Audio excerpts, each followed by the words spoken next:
समाचार सेवा प्रभाग से प्रस्तुत है साप्ताहिक कार्यक्रम पब्लिक स्पीक।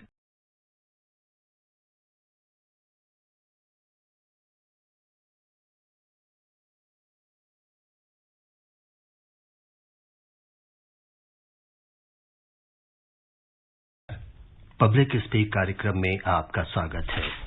इस अंक के साथ मैं विमलेंद्र पांडे।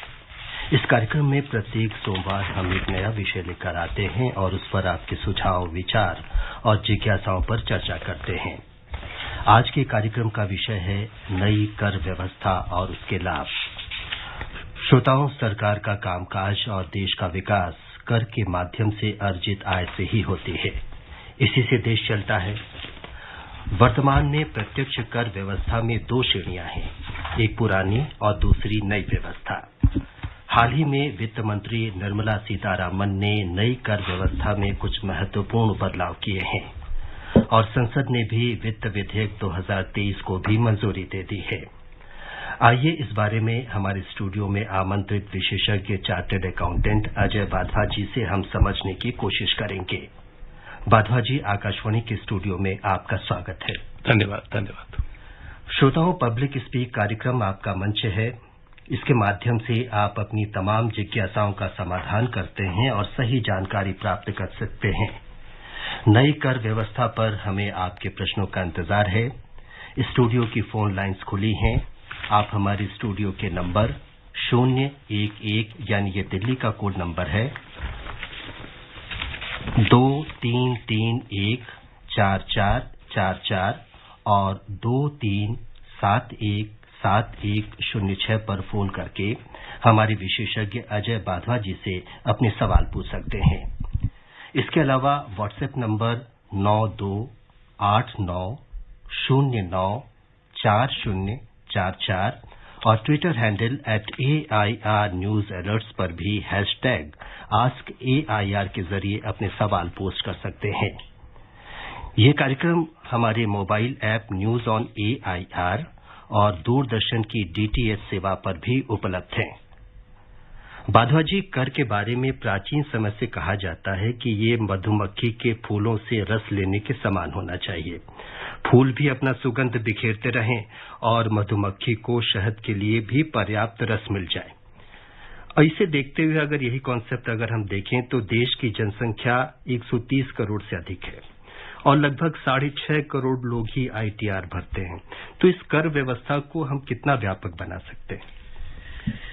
देखिए साहब, जो कर है ये नेशन बिल्डिंग में जाता है जी। और आपने ये देखा होगा पिछले कुछ सालों में जिस प्रकार इंफ्रास्ट्रक्चर और जनरल डेवलपमेंट हो रही है इस देश की, जी, विकास के कार्य का ये स्पीड कभी हमने देखी नहीं। जी। सड़कें इस कदर स्पीड से बढ़ रही हैं, जगह जगह पहुंच रही हैं और इतने विकास के कार्य हो रहे हैं। ये कैसे हो रहे हैं? ये कर से ही हो रहे हैं। जी हाँ, बिल्कुल। और अब ये लगता है कि जो हमारा कर है जी, वो सही जगह जा रहा है, उसका सही इस्तेमाल हो रहा है। ठीक। हर इंसान को कंट्रीब्यूट करना है टुवर्ड्स नेशन डेवलपमेंट। ये तो एक बेसिक प्रिंसिपल है। ठीक। दूसरा ये है कि भाई आपको टैक्स देकर एडवांटेजेस क्या है? जी। लोग जनरली ये पूछते हैं कि क्या एडवांटेज है मुझे टैक्स देने का। जी हाँ जी। एक तो नेशन बिल्डिंग है, मॉरल एडवांटेज। अभी इस फोन लाइन पर रिंकी जी मौजूद हैं बलरामपुर, उत्तर प्रदेश से। रिंकी जी, नमस्कार। नहीं सर, और आपके साथ में एक्सपर्ट हैं, उन्हें मेरा नमस्ते। शुक्रिया। आप अपना सवाल पूछिए। सर, मेरा सवाल ये है, जैसे आयकर को लेकर इनकम टैक्स पे हो रही है चर्चा जी। हम देखें तो सरकार को जितना आय मिलता है, कर मिलता है, वो सुविधाएं जनता को देती है, जनता उसकी चोरी करती है। इस पे क्या कार्रवाई सरकार कर रही है कानूनी तौर पे अगर देखा जाए तो? बाधवा जी, रिंकी जी ये जानना चाहती हैं कि कर चोरी को रोकने के लिए सरकार किस तरह प्रयास कर रही है, चूंकि हमारी जो भी हम कर देते हैं उसका उपयोग विकास कार्यों के लिए होता है। बहुत अच्छा प्रश्न है। इस गवर्नमेंट ने इंफॉर्मेशन टेक्नोलॉजी का जो प्रयोग है, जिस कदर जो स्पीड से किया है, वो किसी और गवर्नमेंट ने, उस एफिशिएंसी से किया किसी गवर्नमेंट ने नहीं किया। आज गवर्नमेंट ऑफ इंडिया के पास जो इनकम टैक्स डिपार्टमेंट है, उसके पास इतनी इंफॉर्मेशन है हर व्यक्ति के बारे में, उसकी इन्वेस्टमेंट्स के बारे में। आपको ज्ञात होगा कि जब आपको बैंक अकाउंट खोलना है, आपको आधार कार्ड देना होता है अपना। आपको कोई मेजर परचेज करनी है तो आपको परमानेंट अकाउंट नंबर देना होता है। इसी प्रकार कोई घर खरीदना है तो आपको टीडीएस काटना होता है। विदेश जाना है तो आपका टीडीएस कटता है, परमानेंट अकाउंट नंबर जाता है। तो जिस प्रकार पहले जो हालात होते थे कि आपने कैश से खर्चा किया, कुछ बताया नहीं और चले गए, अब 2 लाख रुपए से ऊपर अगर आपको कैश का एक्सपेंस भी करना है तो आपको परमानेंट अकाउंट नंबर देना पड़ेगा। लोग 5-5, 10-10 लाख रुपए के सूट खरीदते थे, कैश देते थे और पता नहीं चलता था। अब नहीं, आप कैसे घड़ियां लेते थे, अब नहीं हो सकता। तो जितनी भी इंफॉर्मेशन आपकी फाइनेंशियल ट्रांजैक्शंस के रिलेटेड है, वो सारी कैप्चर हो रही है। वहां पर इनकम टैक्स डिपार्टमेंट में एक आपका पूरा प्रोफाइल है। उस प्रोफाइल में कितने आपके बैंक अकाउंट्स हैं, कितने आपके लॉकर्स हैं, क्या क्या आपने कारें हैं आपकी, क्या आपकी प्रॉपर्टी है, ये सब उनको पता है। अब ये गवर्नमेंट के हाथ में है कि वो किस प्रकार उसको यूज करती है, और गवर्नमेंट यूज कर रही है उसको। लेकिन गवर्नमेंट एक चीज से बड़ी सेंसिटिव है कि जो middle income, low middle income के लोग हैं, उनको तंग ना किया जाए। थोड़ी अगर आय में चोरी है तो उसको परसुएड किया जाए कि भाई आप चोरी मत करिए, दीजिए, और उसके ऊपर कोई पेनल एक्शन ना लिया जाए।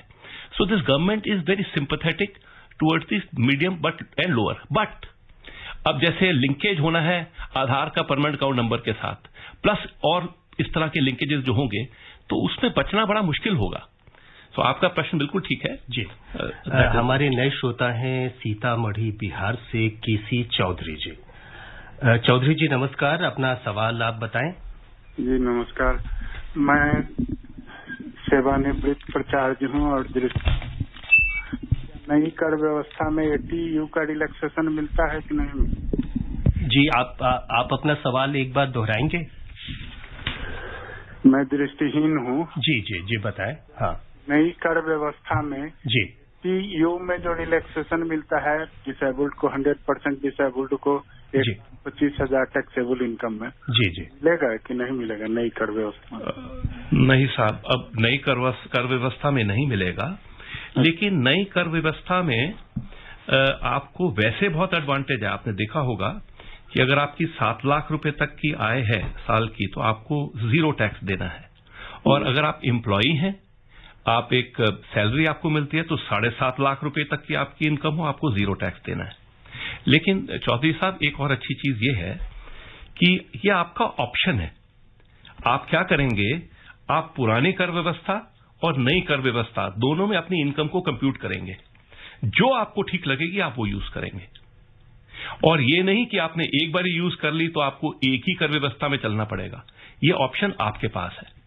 जब आप अपनी रिटर्न फाइल करेंगे, एक फॉर्म आप फाइल फिल करेंगे, और उस फॉर्म में आप जो व्यवस्था आपको यूज करनी है वो आप कर सकेंगे। ये वेतनभोगी के लिए है। ये वेतनभोगी जी। भाद्वा जी, एक चीज है कि नई कर व्यवस्था के क्या लाभ हैं और सरकार क्यों चाहती है कि ज्यादा से ज्यादा लोग इस नई कर व्यवस्था को अपनाएं? देखिए साहब, इसमें क्या है कि अब हम 7 लाख का एक लेते हैं बैरोमीटर कि 7 लाख रुपए तक आपकी इनकम एग्जेम्प्ट है। इसका मतलब 50-55 हजार रुपया हर महीना अगर आप कमाते हैं तो वो एग्जेम्प्ट है। ठीक। अब पुरानी कर व्यवस्था में ये था कि आपको 0 टैक्स पे लाने के लिए अगर आपकी 7 लाख की इनकम है, 0 टैक्स पे लाने के लिए आपको इन्वेस्टमेंट करनी पड़ेगी। जी बिल्कुल। अब आप इन्वेस्टमेंट करेंगे, आपकी लिक्विडिटी खत्म हो जाएगी, आपके हाथ में कैश नहीं होगा। अगर बचत नहीं हो, अगर आप बचत वो नहीं करेंगे उधर, तो आपको टैक्स देना पड़ेगा। तो ये middle income, lower middle income को एक ऑप्शन दिया गया है कि मान लो आपके घर में कोई शादी है, आपने कोई खर्चा करना है, 1 साल में खर्चा करना है, आपने कोई सेविंग नहीं करनी है, तो आपके पास ऑप्शन है। जी बिल्कुल। आप 7 लाख पे मत दीजिए कोई, और 7 लाख पे आपको एग्जेम्प्ट हो गया। तो मिडिल, लोअर मिडिल इनकम के लिए बहुत बड़ी ये राहत है और एक ऑप्शन है। और दूसरी चीज एक और देखिए, ये नहीं है कि जिस तरह से स्कीम होती थी कि नहीं ये तो धूल झोंकने के लिए स्कीम है, ऐसा नहीं है। इस स्कीम की बदौलत गवर्नमेंट 36,000 करोड़ रुपए का टैक्स जी फोरगो कर रही है स्कीम को प्रमोट करने के लिए। अच्छा जी। बाधवा जी, एक सवाल और है जी कि इस समय पुरानी व्यवस्था भी चल रही है और नई व्यवस्था भी आई है जी, तो दोनों एक साथ चलाने का क्या उद्देश्य है? वही ऑप्शन देने के लिए। इसमें ये ऑप्शन ताकि रहे, जो आदमी सेव करना चाहता है जी वो पुरानी व्यवस्था में ले ले। और दूसरी एक और चीज है, अगर आप 7 लाख की इनकम से ऊपर जाएंगे तो फिर आपके कई कॉम्बिनेशंस होंगे और किसी कॉम्बिनेशन में पुरानी व्यवस्था नई व्यवस्था से बेटर होगी। तो ऐसा सिचुएशन भी आएगा। तो हम उन दोनों में से किसी एक को चूज कर ले। अब मैं एक आपको मिसाल के तौर पे, अगर कोई प्रश्न आ रहा है। जी जी, हमारे एक श्रोता है धर्मवीर जी दिल्ली से। जी धर्मवीर जी नमस्कार। विमलन जी नमस्कार। नमस्कार, हमारे साथ अशोक बाधवा जी हैं, अजय बाधवा जी हैं, चार्टर्ड अकाउंटेंट। आप सवाल पूछिए उनसे। मैं धर्मवीर गांधी का दिल्ली से बोल रहा हूँ। जी जी बताएं। नमस्कार। मैं की सबसे बड़ी रेडीमेड मार्केट में रहता हूँ। यहाँ मैं देखता हूँ कि हमारे जो दुकानदार हैं, बड़े बड़े दुकानदार जो हैं जी, मार्च के महीने में, फरवरी के महीने में अपने जो बिल हैं जो इनको कह दिया जाता है कि इनको जला दें। ये सरकार क्या इस जैसे जो टैक्स चोर होते हैं इनके ऊपर कोई कार्रवाई क्या प्लान बनाती है? आम आदमी को बोला जाए कि इनकी फोटो खींच के सरकार तक पहुंचाया जाए, जो सरकार को टैक्स देने से बचना चाहते हैं, तो उन पर कार्रवाई हो। और दूसरा सवाल ये है कि 15G फॉर्म क्या टीडीएस बचाने के लिए भरना जरूरी होता है? अगर किसी को टैक्स नहीं भी देना तब इसको वहाँ बैंक जाना पड़ता है और वहाँ 15G फॉर्म भर के आना पड़ता है। तो पहला आपने बहुत ही बढ़िया क्वेश्चन पूछे। तो पहला आपका क्वेश्चन ये है कि ये जो लोग बिल जलाते हैं या फर्जी बिल बनाते हैं, जीएसटी की चोरी होती है, ये सब कैसे रुके और क्यों ना रुके? यही ना आपका प्रश्न धर्मवीर जी? जी हाँ, पहला प्रश्न तो उनका यही था जी। तो उसमें ये है कि देखिए, इतने अरेस्ट और इतना जेल भरो कभी नहीं हुआ जो पिछले 3 या 4 साल में हुआ है। ये जितने एंट्री प्रोवाइडर, इनको कहते हैं एंट्री प्रोवाइडर, ये आपको एक बोगस बिल देते थे, खर्चा आपने डाल लिया, अपनी आय को रिड्यूस कर लिया और वो बिल का आगे पीछे कुछ है नहीं, आपने चेक दिया और कैश आपको वापस मिल गया। अब जो जीएसटी की रिजीम है वो इस प्रकार के लोगों को ऑटोमेटिकली थ्रो करती है। ऑटोमेटिकली आपका नाम, उनके नाम आ जाते हैं और आपको पता चल जाता है कि भाई ये लोग हैं जो बोगस बिलिंग कर रहे हैं, जीएसटी रिकवर कर रहे हैं और आगे जमा नहीं करा रहे। तो ये और उसका आपके सामने प्रमाण है। अब जो अभी कलेक्शन जीएसटी की हुई है पिछले महीने 160 करोड़ रुपए की, हाँ, वो never in the history, second lakh 1,60,000 crore रुपए की जो कलेक्शन है वो सेकंड हाईएस्ट है। दिस शोज की कंप्लायंस हो रही है, लोग जो है कम से कम चोरी हो रही है और ये बढ़ रहा है। तो देयरफॉर गवर्नमेंट इज विजिलेंट और ये एस्केप करना और साल 6 महीने की बात है। You will not be, nobody will be able to escape. Badhwa ji, जैसा अभी हम चर्चा कर रहे थे कि जो सैलरीड क्लास है वो नई और पुरानी कर व्यवस्था में साल दर साल वो बदलाव कर सकता है, नई से पुरानी पे आ जाए, पुरानी से नई पे आ जाए, लेकिन जो कारोबारी है वो नहीं कर पाएगा। लेकिन एक चीज आप हमें बताइए कि आईटीआर, मान लीजिए कोई सैलरी क्लास है, आईटीआर उसने भरा और उसको ऐसा लगा कि हमने पीपीएफ में कुछ पैसे डाले हैं और हमने उसका मेंशन नहीं किया, हम पुरानी मतलब पुरानी रिजीम से कुछ लाभ लेना चाहते हैं, तो क्या वो रिवाइज आईटीआर फाइल करके वो कर सकता है, उसमें व्यवस्था चेंज कर सकता है? Milindu ji, I am very impressed with you, क्योंकि आप टैक्स के विशेषज्ञ नहीं है, इतना कुछ करते हैं लेकिन आपको बहुत अच्छी टेक्निकल नॉलेज है। तो ये प्रश्न आपका बहुत सही है कि मान लो मैंने नई व्यवस्था चूज कर ली और उसके अकॉर्डिंगली मैंने टैक्स दे दिया, फिर मेरे को नजर आया कि भाई ये तो मेरे बेटे ने या मेरी वाइफ ने जाके पीपीएफ जमा, पब्लिक प्रोविडेंट फंड में जमा कर दिया था और मैं पुरानी व्यवस्था में अगर करूं तो मुझे रिफंड मिलता है। ठीक है, तो आपके पास समय है, 9 महीने का समय होता है वो एक लॉ में, कि कोई भी ओमिशन है, ओमिशन को आप मेक डू कर सकते हैं। तो आप अपनी एक रिवाइज रिटर्न फाइल कर सकते हैं, ठीक, उसमें लिखें कि मैंने ये जो पीपीएफ का क्लेम है ये ओमिट कर दिया, ठीक, लेना। और अगर मैं पीपीएफ का क्लेम लेता हूं तो मेरे को जो पुरानी व्यवस्था है उसमें मेरी इनकम कम होती है, तो मैं इसको फाइल कर रहा हूं। ये है और आई एम श्योर ये एक्सेप्ट होगा।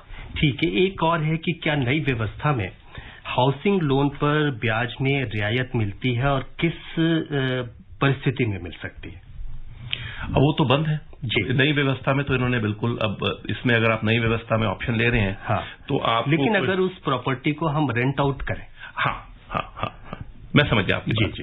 तो अगर आप उस प्रॉपर्टी को रेंट आउट करते हैं तो दो स्कीम है जी। अगर आप सैलरी इनकम ले रहे हैं तो इनकम फ्रॉम सैलरी का एक अलग हेड है, उसमें टैक्स होता है। ठीक है। अगर आप हाउस प्रॉपर्टी इनकम है आपकी जी, तो इनकम फ्रॉम हाउस प्रॉपर्टी में टैक्स होता है, उसमें आपको 30% का रिबेट मिलता है। तो वो नई में भी मिलेगा और पुरानी में भी मिलेगा, क्योंकि वो अलग हेड में टैक्स होगी। ठीक है। ये एक हमारे श्रोता हैं गाजियाबाद से पंकज जी। पंकज जी नमस्कार, आकाशवाणी के स्टूडियो में। आप ये बताएं कि आपका सवाल क्या है? नमस्कार जी। जी सर, मैं सेल्फ फाइनेंस, मतलब मेरा अपना छोटा मोटा बिजनेस है, मतलब जी, छोटी दुकान है और छोटे, लेकिन मेरी इनकम 8-9 लाख तक, 7 लाख 6 लाख, मतलब इतना हो जाता है साल। जी। तो मतलब नहीं, मुझे ये जानना है कि क्या जो हम सैलरी वाले लोग हैं उनके लिए है या हमारे लिए भी है, मतलब क्या है इसमें प्रोविजन? ठीक है। तो इसमें साहब ऐसा है कि मान लो आपकी सैलरी है, फिर तो 7.5 लाख रुपए की अगर सैलरी है तो आपको टैक्स देने की कोई जरूरत नहीं है। और मान लो आप बिजनेसमैन हैं, और मेरे को लगता है आप बिजनेस ही करते हैं। बिजनेसमैन कोई भी ऐसा हो सकता है जो दुकान चला सकता है या कोई भी व्यवसाय उसका है जो सैलरी नहीं है, वो बिजनेस इनकम है जी। तो बिजनेस इनकम अगर आपकी 7 लाख रुपए तक है तो कोई टैक्स नहीं है, अगर आप नई व्यवस्था चूज करते हैं। लेकिन इसमें खाली एक चीज आपको ध्यान रखना है कि अगर आपने नई व्यवस्था को चूज कर लिया एक बारी, तो फिर आप उसको चेंज नहीं कर पाएंगे जी, क्योंकि आप बिजनेसमैन हैं। ठीक। अदरवाइज 7 लाख पे आपको कोई टैक्स नहीं है। और अगर आप पुरानी व्यवस्था में जाते हैं और इन्वेस्टमेंट्स कुछ करना चाहते हैं तो टैक्स को रिड्यूस कर सकते हैं।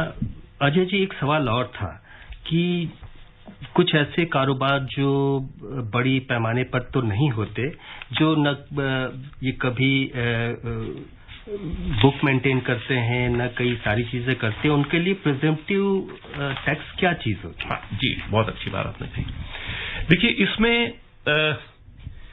अब लॉ ये है कि जो आपकी बिजनेस इनकम है जी, आपने बिजनेस से कोई रिसीट्स हैं, उसका खर्चा आपने किया और नेट इनकम पे आपका टैक्स होगा। ठीक। और बुक्स मेंटेन करनी चाहिए, क्योंकि अदरवाइज आपकी इनकम कैसे कंप्यूट होगी? अगर आपकी सेल नहीं पता चलेगी और खर्चे नहीं पता चलेंगे तो कैसे होगा? ठीक। तो सरकार ने ये कहा कि भाई कई ऐसे बिजनेसेस हैं जिनकी, जो बेचारे अगर एक चार्टर्ड अकाउंटेंट या अकाउंटेंट के पास जाएंगे किताब बनाने के लिए तो कितना खर्चा हो जाएगा। जी जी बिल्कुल। और उनको सारी किताबें मेंटेन करनी पड़ेंगी। तो इसलिए इस साल उन्होंने कहा है कि जिसकी 3 करोड़ तक की सेल है, ठीक है, उसको किताब मेंटेन करने की जरूरत नहीं। बहुत 8% उसके ऊपर लगाया जाएगा। 8%, जैसे मान लो 3 करोड़ हो गया तो 8% उसका हो गया 24 लाख। ठीक। 24 लाख के ऊपर जो टैक्स बनता है वो देगा। ये बहुत अच्छी बात होगी। तो बहुत जबरदस्त, इससे अच्छी क्या बात। लेकिन उसमें एक उन्होंने चीज कही है कि 95% आपका चेक से पैसा आना चाहिए। ये नहीं कि आप लोग नहीं तो मिसयूज करेंगे, कैश जमा कराते चले जाएंगे। जी जी जी जी बिल्कुल। तो अगर आपका उसमें फॉल करता है तो ये बहुत अच्छा। जी, एक श्रोता हमारे हैं एनपी सिंह जी दिल्ली से। जी एनपी सिंह जी, आप अपना सवाल पूछें। तो मेरा नमस्कार जी। अच्छा बदमा साहब, मेरा सवाल है आपसे। हमने पिताजी की एक रिसेंटली प्रॉपर्टी बेची थी जी, तो वो सुपर सीनियर सिटीजन है जी। उनके ना 2 पैन कार्ड थे जी। एक पैन कार्ड मतलब पुराना था जो कि ठीक कराया था, तो वो पैन कार्ड उस प्रॉपर्टी में यूज हो गया। हाँ जी। टीडीएस तो उसमें चला गया जी। में जब रिटर्न फाइल करने लगे तो उसका कोई अता पता न लगा। हाँ। फिर हम उसके बाद किसी के 3 बार इंस्पेक्टर अपने के पास जा चुके हैं, हमने जो एरिया के हैं, तो वो कह रहे हैं कि अब ये हो गया, अब कुछ नहीं हो सकता आपको, तो अब जो टीडीएस आपकी जो लिया है प्रॉपर्टी बेचने के ऊपर, वो आपको एक बार फिर से आपको जमा करेंगे। बिल्कुल नहीं, बिल्कुल नहीं, बिल्कुल नहीं।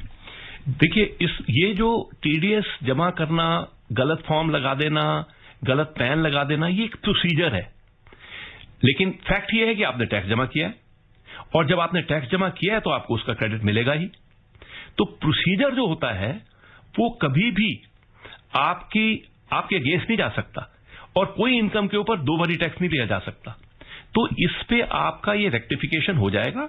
आपको अपने पोर्टल, जो आपका पैन, अगर आपके पास परमानेंट अकाउंट नंबर है तो आप पोर्टल खोलोगे, पोर्टल के अंदर आप इसकी ये जो करेक्ट इसको करेक्ट करोगे, नहीं तो वहां पर आपका एक ग्रीवांस का भी वो एक उसमें साइट होती है, उस ग्रीवांस के अंदर ये एप्लीकेशन डाल दोगे कि भाई मेरा ये पुराना पैन था, उसके बेसिस पे टीडीएस जमा हो गया, मेरा नया पैन ये है और इसका जो क्रेडिट है ये मेरे अकॉर्डिंग नए पैन के अकॉर्डिंग मिलना चाहिए।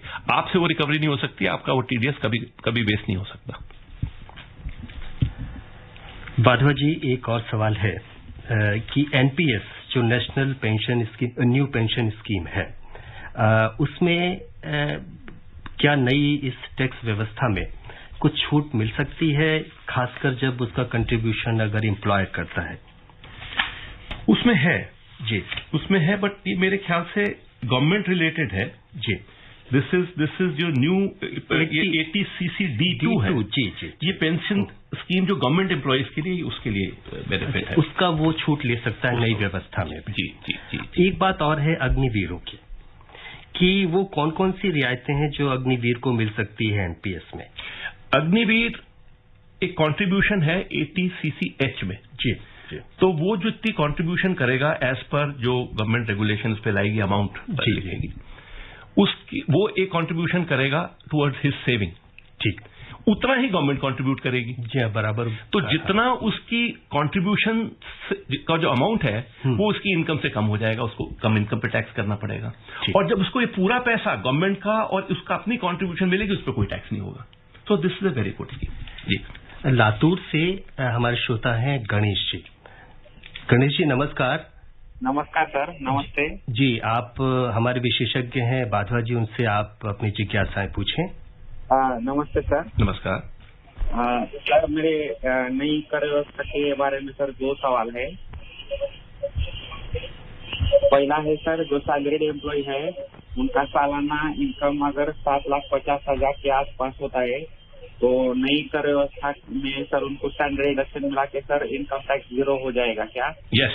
और दूसरा सवाल मेरा है सर, कोई आयकर दाता है जिसका टीडीएस ऑलरेडी सैलरी से कटा है, लेकिन जब उसको फॉर्म 16 मिलता है और वो बैंक का जो इनकम है इनकम फ्रॉम इंटरेस्ट है वो जोड़ देते हैं, तो सर उनका तो टैक्स लायबिलिटी बढ़ेगा, तो वो टैक्स कैसे भरेगा? अगर भरेगा तो उसको कोई एक्स्ट्रा उसका पेनल्टी कुछ लगेगा क्या सर फाइल रिटर्न करते हो? देखिए, टीडीएस जो कटा है उसका आपको बेनिफिट मिलेगा, जो टैक्स डिडक्ट हुआ है, तो आपकी जो टोटल इनकम है वो ली जाएगी। तो जैसे मान लो आपने दिखाया कि मेरी सैलरी इनकम है 7.5 लाख रुपए की, ठीक है ना, और उसके ऊपर फिर आपकी और इनकम भी है, जो इनकम फ्रॉम अदर सोर्सेज है, इंटरेस्ट इनकम है, तो ये टोटल मिला के 7 लाख से ऊपर हो जाएगी जी। अब 7 लाख से ऊपर हो जाएगी तो आपको 7 लाख की एग्जम्पशन नहीं मिलेगी, आपकी जो टोटल इनकम है उसके ऊपर टैक्स कंप्यूट होगा, और उस जो नई स्कीम में, और वो भी टैक्स अब रेट्स काफी कम कर दिए हैं तो बहुत ज्यादा टैक्स नहीं होगा, और जितना आपने टीडीएस कटा होगा जो इंटरेस्ट इनकम वगैरह के ऊपर, उसका आपको बेनिफिट मिल जाएगा, बैलेंस आपको पे करना पड़ेगा जी। एक सवाल और है बाधवा जी, कि जो हमारी सूक्ष्म मध्यम और लघु उद्योग हैं, इनके लिए क्या छूट का प्रावधान है? क्योंकि वो रोजगार उपलब्ध कराते हैं बहुत बड़ी मात्रा में, और वो देश के विकास में भी आजकल काफी योगदान दे रहे हैं ये सेक्टर। ये बहुत बढ़िया प्रश्न आपने पूछा अभिनंदन जी। देखिए, क्या होता था, ये जो मीडियम एमएसएमई बोलते हैं जी, हम लोग मीडियम स्मॉल एंटरप्राइजेस में जी, इन बेचारों को ये अपने बिल देते थे कि भाई हमने आपका ये काम किया है, हाँ, तो हमें पैसे दीजिए, ठीक है। और बड़े बड़े जो बड़े बड़े कारोबार वाले लोग हैं वो बोलते थे ठीक है, छोटा आदमी है, इसको ही तो हमारे ऊपर डिपेंड करता है, हाँ, इसको दे देंगे, ठीक। और जो बिल जो लेते थे उसका खर्चा ले लेते थे, लेकिन पैसे नहीं देते थे। तो अब गवर्नमेंट ने कहा है कि आपको खर्चा तब मिलेगा जब आप इनको पैसा देंगे। अच्छा। तो अब अगर मेरे पास बिल आया है और मैं बड़ा कारोबारी हूं तो मुझे पैसा उसको देना होगा एक पीरियड के अंदर, जो दिया है 40-45 दिन का, उसके अंदर, नहीं तो मेरे को खर्चा नहीं मिलेगा। ठीक। तो ये बहुत बड़ी बेनिफिट है। बाधवा जी, पुरानी और नई कर व्यवस्था में ये कौन से और किन लोगों के लिए फायदेमंद है, और खासकर मैं स्पेशली पूछ रहा हूँ बुजुर्गों के लिए कौन सी ठीक रहे? देखिए साहब, अब कोई एग्जेम्पशन तो नहीं है बुजुर्गों के लिए, लेकिन जैसे बुजुर्गों में खासकर फिक्स डिपॉजिट में पैसे रख देते हैं, या सेविंग बैंक का एक जो छूट मिला करती थी 10,000 रुपए की, या 80 TTA में जो 50,000 रुपए तक की जो इंटरेस्ट इनकम होती थी उसकी छूट मिलती थी, क्या वो इसमें अवेल कर सकते हैं? अब तो वो अवेल नहीं कर सकते, जो नई कर व्यवस्था है। लेकिन 7 लाख रुपया is a very big amount जिसके ऊपर आपको कोई टैक्स नहीं देना। ठीक है ना, तो वो और फिर अगर आप काफी एजेड हैं, आपको लगता है कि मेरे को प्रोविडेंट फंड जमा करके और 5 साल बाद 4 साल बाद निकालने का मेरी कोई वो इच्छा नहीं है। जी। जो मेरे पास पैसा आता है मैं फिक्स डिपॉजिट में डालूं, उसी को सेव करूं, उसी को यूज करूं, तो इससे बढ़िया क्या स्कीम होगी? ठीक है, बिल्कुल। हमारे श्रोता है रायपुर से रजत जी। रजत जी नमस्कार। नमस्कार सर, वाधवा जी नमस्कार। नमस्कार जी। सर मैं आपका प्रोग्राम बहुत ध्यान से सुन रहा था, जिसमें मेरा एक सवाल है सर टैक्स एग्जेम्पशन पे, कि सर पहले जो हमें डोनेट करने पे या डिफरेंट NGO और कहीं पे पैसा दान करने पे जो टैक्स एग्जेम्पशन मिलता था, तो क्या नई टैक्स रिजीम में उसकी कुछ लिमिट बढ़ी है, घटी है, इसमें में अगर आप बता सकें। देखिए, नई स्कीम के अंदर बड़ी सिंपल बात है। नई स्कीम ये कहती है कि जो भी आपकी डिडक्शंस हैं, जो भी आप सेविंग्स करते हैं, उसका बेनिफिट आपको नहीं देंगे। क्यों? क्योंकि हमने टैक्स रेट कम कर दिए, और आपको जो पुरानी स्कीम है उसमें आपको एग्जेम्पशन केवल मिलती थी 2.5 लाख रुपए तक की। 2.5 लाख रुपए तक की आपकी इनकम होती थी तो आपको छूट होती थी, 0 टैक्स देना पड़ता था। अब हमने 7 लाख कर दी, तो 7 लाख रुपए की इनकम के ऊपर भी अगर आप ये डिडक्शन देने लग जाएंगे तो बहुत ज्यादा है। तो बड़ी स्कीम में बड़ा एक डिफरेंस लगा दिया। नई स्कीम नो डिडक्शन, लेकिन पुरानी स्कीम भी चालू है, तो आप जो है आप मिक्स एंड मैच कर सकते हैं। आप साल खत्म हो जाए 31 मार्च का, उसके बाद आपके पास 4 महीने पड़े हैं रिटर्न फाइल करने के लिए। जी। तो आप अपनी कंप्यूटेशन करिए ओल्ड स्कीम से और नई स्कीम से। अच्छा, सॉफ्टवेयर है गवर्नमेंट ऑफ इंडिया के, उस सॉफ्टवेयर में अपनी इनकम सारी फीड करिए, आपको 2 मिनट में पता चल जाएगा आपकी कौन सी जो ओल्ड स्कीम में बेनिफिशियल है, न्यू स्कीम में बेनिफिशियल है। जो आपको बेनिफिशियल लगे करें, हर साल चेंज कर लीजिए, कोई दिक्कत नहीं है। रिवाइज रिटर्न भी फाइल कर सकते हैं, जैसे बिंदु जी ने पूछा। So it's a very very convenient scheme. Badhwa ji, कर के मामले में एक सामान्य सी मानसिकता ये देखी जाती है कि लोग इससे बचने का प्रयास करते हैं, कर वंचना करते हैं या आय कम दिखाने का प्रयास करते हैं। ऐसे लोगों को आप क्या कहें? मेरा तो एक ही मैसेज है। देखिए साहब, आप अगर विदेश जाते हैं, आसपास भी जाते हैं, थाईलैंड भी जाते हैं, आप देखते हैं किस तरीके से वो कंट्रीज डेवलप कर रहे हैं। जो आपको कोई रास्ते में कोई भिखारी नहीं मिलेगा, कोई तो हर लेवल की इनकम, हर लेवल के इंसान की ग्रोथ और इनकम हो रही है। ठीक, अब हम, और ये क्यों हो रही है? क्योंकि इंफ्रास्ट्रक्चर जो उनका है वो जबरदस्त है। बिल्कुल, सड़कें हैं, पानी है, घर हैं, छोटे घर, ये कैसे आएंगे? अब प्राइवेट सेक्टर तो अपने प्रॉफिट से ज्यादा मतलब रखता है, वो तो ज्यादा सोशल सर्विस करता नहीं, तो गवर्नमेंट ही करती है। बिल्कुल, और इस गवर्नमेंट पे भरोसा आपको करना है, क्योंकि आपके सामने है उसका जो नेट रिजल्ट है। ठीक, इतनी, जैसे मैं आपको बता रहा था, रोड वगैरह, रोड से इतनी असर होती है डेवलपमेंट। अमेरिका में अर्ली 90s के अंदर ये सारी रोड बन गई थी, और आज हर आदमी अमेरिका जाना चाहता है। क्यों?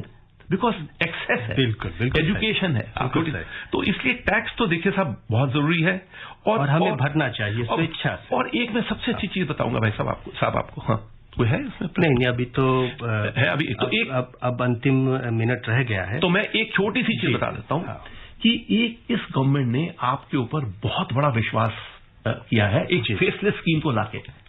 अब जब आप रिटर्न फाइल करेंगे, 99.9999% स्क्रूटनी में नहीं आएगा। कोई अफसर नहीं बैठा जो आपकी रिटर्न देखेगा और आपको बुलाएगा। अब सब कुछ फेसलेस है, कंप्यूटर डिसाइड करेगा और आपकी कोई स्क्रूटनी का मतलब नहीं। श्रोताओं, आज का कार्यक्रम आपको कैसा लगा, इसके बारे में आप अपने सुझाव हमें ईमेल कर सकते हैं। हमारा पता है airnsgtalks@gmail.com। कार्यक्रम को दोबारा सुनने के लिए आप हमारी वेबसाइट newsonair.nic.in पर लॉग इन कर सकते हैं। इसके साथ ही पब्लिक स्पीक का ये अंक यहीं समाप्त होता है। अगले सप्ताह सोमवार रात ठीक 9:30 बजे एक और विषय पर हम आपके साथ चर्चा में उपस्थित रहेंगे। नमस्कार।